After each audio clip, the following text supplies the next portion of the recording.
I guess now we're on the air. I was probably just... I'll get the hang of this one of these days. Anyway, God, I hope I got this right, or I'm going to have to go back and do it again. In any event, welcome to the Curmudgeon XXI 21. Got a number of things to, well, just a small number of things to talk about this evening, actually. Get comfortable here. First off, TotalCon's coming up next weekend out by Boston. Check it out. Look at their website. Look at their Facebook page. And if you're there Friday night, we're going to be racing in the dirt. Dirt Track Saturday night is the name of the game. And believe me, it's as much or more fun than chariot racing. And you ought to at least stop by and see what's going on. What else we got going? Yeah, I highly recommend TotalCon if you can make it there. Great people, great convention, lots of fun. And go. Let's see, where will we start? All right, first question, kind of really odd. Somebody wanted to know what working with Gary was like. Did he fit any of the office personality memes? I guess this is as good a word as any. Actually, Gary was a real easy guy to work for. Now, probably had something to do with the fact that he and I had been phone friends for a long time before we met face to face. We knew how each other thought because we'd read a lot of the same books. Appendix N was a compendium of everything he and I had read. And, you know, some I hadn't read yet, and a couple he hadn't read yet. And so we read a lot of the same books, and we joked that we were like brothers with different mothers that were separated at birth. We had so many common interests. So he knew pretty well how I thought, and I knew pretty well how he thought. And because we were a small company, just feeling our way around, we had a very loosey-goosey style. I could hardly call it management in the beginning because we all did everything. You know, Gary was right down there with Brian, with me, with Rob, or with Terry, whoever was around that day, packing orders and collating games. Gary's kids collated a whole bunch of stuff around their big dining room table. So, you know, we couldn't tell people, oh, sorry, you're missing this piece that we sent them later. But yeah, an 8-year-old missed it, blame them. So in that regard, we were, you know, pretty much Three Musketeers, the Four Musketeers, you know, the Musketeers as it kept growing, one for all for one. He was real easy to work for. Hi, here's this project. How soon do you think you can get it done? Okay, come see me toward the end and tell me how you're doing. And that was pretty much it, you know. Here's this peach basket full of stuff. Make us a Blackmore. How long do you think that'll take? Okay. Of course, that one I had no answer for because I'd never done it before. It took about a week longer than I thought it would, but that's because I didn't know I'd have to write so much. But he was never looking over the shoulder. He was not a publisher in the sense that everything went through his across his desk. He pretty much trusted me to run. If I had something that I knew was edgy or might be looked at weirdly, I'd go and run it past him, whether or not it was an article or an opinion piece or whatever. He never said no. A couple of times he came in and flopped, you know, 8 typewritten pages down on my desk. And hey, here's an article for you. And they were usually like a game analysis, like he picked apart Rail Baron. And it was kind of destroyed the game in one sense, but he picked apart all the math and the probabilities in that of Rail Baron and did the same, you know, somebody, or maybe he did it at one time on Monopoly. And so he'd come down, and it wasn't even here, you must publish this. It was like, you know, here's an article, just like anybody else throwing it in over the transom. Well, you know, I'm not a dumbass. He was the publisher.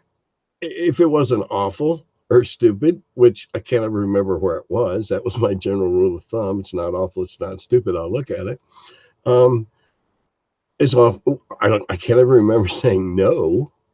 to Gary on I wasn't going to do an article, or, I was uncomfortable with the horrible story that we serialized. I guess that was the only one that I was kind of told, I want to publish this and run it, And so, okay, we ran a couple, and then I conveniently never ran the next one, and it kind of died. It wasn't very good. The only time I ever put my foot down about anything that Gary did, and that was some of his bizarre high Gygaxian word choices. Gary was a very focused worker. I've told the story about how we sat in his office for several days and tore up stuff and came up with basic, and we came up with, advanced, and he went home, and about 4 days later, he came in with a manuscript pile of pages about like this. He typed the whole damn thing out in about 4 days. When he was focused, man, that man was a typing fool. Okay, he was a sight typer, or whatever they call him. I don't have to look at the keys most of the time. Occasionally, my brain farts and I have to find one. But he was very focused in that regard. Worked late at night while the juices were flowing, as he would characterize it. So in that regard, he was easy to work for. The only time I ever said no was I told him that if I couldn't find the word in the 4 dictionaries that I had at my house, he couldn't use it. This is pre-internet. Gary had an old English dictionary. It's about this big, from like 1903 or something. It had all these obscure words in them. And after the famous Dwemer controversy, if I couldn't find the word, he couldn't use it. And he acquiesced to that because he realized that, yeah, I made a valid point, and that we didn't really need to confuse people. But both of us share the trait of every time we write, we hope there's a couple of words in there, at least a few people got to look up. And if they do, well, we improve their vocabulary, and we're happy about that. But other than that, he was a real easy guy to work with. Hardly ever took any time off. Of course, if I had a bazillion kids at home, I'd probably stay at the office too once I had one that wasn't in my house. But a devoted family man. I don't misinterpret anything I say there. Very devoted to his wife and his kids. When I was there, very, very devoted. And so in that regard, he was easy to work with and for. I never had to, hey, Gary, deadline's tomorrow. Did you get that article you wanted to do? Never happened. Half the time he'd bring in something I didn't know he was working on, and he knocked it out one night. And, Gary was he was a brilliant gamer, and so his articles were generally pretty interesting and certainly worth running, and he was the publisher. But I didn't even have to take that into account more times than not. So that's what it was like. All right. Now, I've been okay, a quick comment. Someone commented on one of these that they saw my office at TSR at some point in time, and that they saw framed artwork stacked up along the walls. That's absolutely incorrect. That wasn't my office at the time, or it wasn't framed, because I couldn't use framed artwork. I had to take it out of the frame to have it separated. Separators in an old color process where they separated the various colors, and there were various layers of different colored acetates, and they had to be flat. You couldn't put it into a frame or anything. So if you saw anything in my office, or you thought you saw anything in my office that was in a frame, there may have been one thing that belonged to me that happened to be on the floor that day. But I was never given framed art. Nobody sends framed art on spec, particularly. I had a couple of guys that would send me sheets of slides and ask me, was there anything I was interested in? But when they sent it, they took it out of the frames because it was easier to ship. So I think you must have misinterpreted something you saw. Okay, now, there's been a really interesting thing. I'm checking my notes, pardon me. There's been an interesting conversation going on recently, and I've been on a couple of websites, Questing Beast most recently. Nice people over there, by the way. Got to keep the throat oiled. And it's about the transition, the evolution, the up and down, whatever you want to call it, of the method of play. First known as old school, then at some point, and this is the point of conversation, is at what point did it go from the old school loosey-goosey, let's all have a good time, to the broke. Now broken is really not the right word. The rigid adherence to rules and the burgeoning reliance upon skills and abilities. And now, oddly enough, the people, it seems to me that the most interest on what was the old school like is coming from people that are enjoying fifth edition, enjoying it, and going, oh wow, they're hearing this is old school, or this is model, this has an old school feel, and they're going, wow, well, what was the old school like? And so they're interested, and like everything else, interest waxes and wanes. The old school went from storytelling to PC building. It went to min-maxing your character and no longer being involved in creating the story of the campaign, whether it was a years-long overarching campaign or the campaign in the Woo-Woo Valley that took 4.5 months of real time to play out, which is a tiny part of the big world, whatever. It went to min-maxing, and I don't know exactly. I can't put my finger on it. I've spoken of how we precipitated, we being TSR, precipitated that when we came out with AD&D, and why we came out with AD&D, because of the money issues that were going on with lawsuits and trying to make an identifiably different product that Gary didn't have to pay Dave for. Or actually, it was Brian that didn't want to pay Dave anything if he could help it. And the fact that we had hundreds and hundreds of people signing up for the conventions and to play in the tournaments. Even bring your group of 8 players, you can all play together, no sweat, and that's the way it is. And $1 or $2 a pop to play. And in the late 70s, that was a boatload of money. So we came up with AD&D so that we had a rigid, more less subjective means of assessing play through less interpretation and more stricture to the rules. So we started it. However, at that point there of the birth of AD&D, the very, very beginning of AD&D is really the culmination and the glory of OD&D. It was like, hey, take it and like it and use it, or don't. Read the prefaces in all the books, the supplements up to the first edition books. These aren't hard and fast. If you do a little fudging here, a little changing there, we weren't against all that.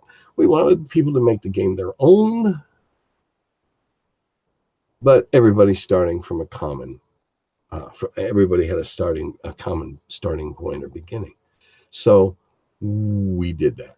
Up to that point in time, it was all about the story. As I've pointed out in other times I've taught, it wasn't about making a character, taking a character up to 19th level and going out and collecting dragon scalps. And when we were playing, by the time you hit 10th, 11th, 12th player, you retired the character. Because for one thing, we had a stable of multiple characters all the time. And because, somebody was recuperating, somebody was over on the wrong side of the Shire for this adventure, whatever. And we didn't pour all our angst and all our or as the Egyptians would say, into a single character and then therefore be emotionally devastated for days after he meets a grisly end. But just wasn't the way we played. And therefore we didn't get that involved in a single character. It was all, it was more about telling the story and filling out the world. And at that point in time, remember, this all sprang from miniatures. And in the sense of where it sprang from, reaching those high levels, you retired. It's all in the back of the third of the little round books, Monsters and Wilderness and what. Anyway, the third little round book. It's been too many years to remember. But you build a keep, because you've accumulated all this loot. And so you build a keep, you hire men-at-arms, and you become a character in the miniatures campaign that was Greyhawk's original, where it came out of. Okay? Gaming groups were playing campaigns on a grander scale before D&D came out. Gaming groups such as Gary's group or Dave Arneson's group had the campaigns where this guy was the Baron of so-and-so and this guy was the Duke of this and that, and they would maneuver around and find out where their armies clashed with each other or if they were at war, and that would generate battles for everybody to come and play that weekend. And so in that regard, you retired and you became that guy that had 40 or 50 figures under his banner when you played in the big miniature stuff, and you had other guys that were building up. So we weren't into min-maxing of the characters. We were into retiring them and building new ones. The fun was in the struggle, getting to that point where you could retire him. Kind of like real life. You don't expect to go on years and years and years and just become, by the time you're 90, you're Superman. No, it's more like real life in that regard. And but it's anyway. You retired. We had other guys. We had multiples. There was another game before D&D that was role playing. I'll gladly go out on a limb and say it was role playing of a limited sort, just as diplomacy was role playing of a limited sort, in that you assumed the country and you looked out for your interests and etc. There was a game called Fight in the Skies, designed by a high schooler at the time, then Mike Carr. Later became Dawn Patrol. TSR sold it. I don't know who owns it, the rights to it now. I'm pretty sure Mike got it back at one point. But you had multiple pilots because you played over multiple time span. A pilot that flew a pusher plane in 1914 is not considered to be able to fly a false D3 in 1916, wholly different plane, whatever. So we had multiple pilots. And if we did have to fly a new plane, then we played at a disadvantage for a few flights until we got the hang of it. So we were role playing in that we were building these guys up, and we would baby the ones that were getting close to make an ace or something like that, and don't do anything foolish, because there were advantages to making ace. You got pluses on your die rolls, and you got advantages to tailing guys and stuff like that. So that was role playing. Diplomacy was role playing. There was role playing before it was called role playing in a lot of miniatures campaigns, especially up and down in the Midwest, where that seemed to be concentrated for whatever reason. A couple of enclaves out east. And so at some point in time, it went away from that to min-maxing a super level character until he gets up to 19th, 20th, 21st level, which in our terms was incomprehensible. The only reason we put those high levels and what it required in some of the early supplements, not expecting characters to decide to become a 24th level wizard. We wanted to show, in terms of comparison, if you decided that your main protagonist in your campaign, the main bad guy, was like, ooh, he's a 21st level badass. Okay, now you had a reference point, and you had a limitation. You can throw this many spells. I mean, because let's be fair. You're already beating the snot out of the party. You shouldn't have unlimited spells.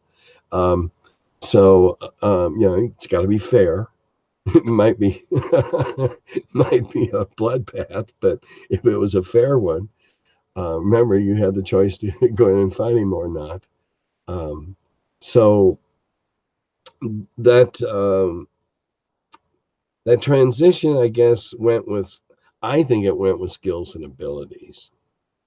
The reliance upon skills and abilities, which I've been very vocal about many times. I scorn skills and abilities that aren't generated by gameplay, that aren't discovered by gameplay. And there's ways you can do that, and that's what we used to do before there were skills and abilities. Before there was a thief class, we had guys trying to pick locks, I mean, that's just the way it was. Somebody was always trying to get in the door. If they couldn't pick it, then all right, shoulder into the door. That's why that guy with the 1852 strength was a great doorbuster for you, unless, of course, the doors opened out, and then he ended up with a fractured shoulder. That was always a fun thing to teach him. Where's the hinges? Aha, opens out. Probably don't want to run into that with your shoulder. The question's got to be asked. If you don't ask, I'm not going to tell you that the door opens out. I'm going to let you run at that door. And when you bounce off with no apparent effect, then I might let you notice that the hinges are on the outside. You didn't ask the questions. You don't get the information if you don't ask the questions. I was asked, what people don't do enough of in the modern games. They don't acquire enough information. You should be scribbling notes on your character sheet or in your notepad or whatever your GM allows you to have at the table to keep track of what your player's doing. You should be scribbling stuff in there all the time. Case in point. An extreme case, as most good comedy is, I refer once again to Jolly Blackburn's Knights of the Dinner Table. His player, Brian, has a note on everything that transpired in every adventure that they did.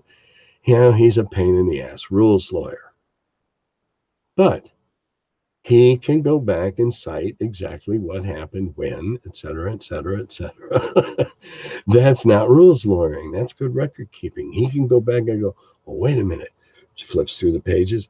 Yeah, back here in this adventure, somebody said that same phrase.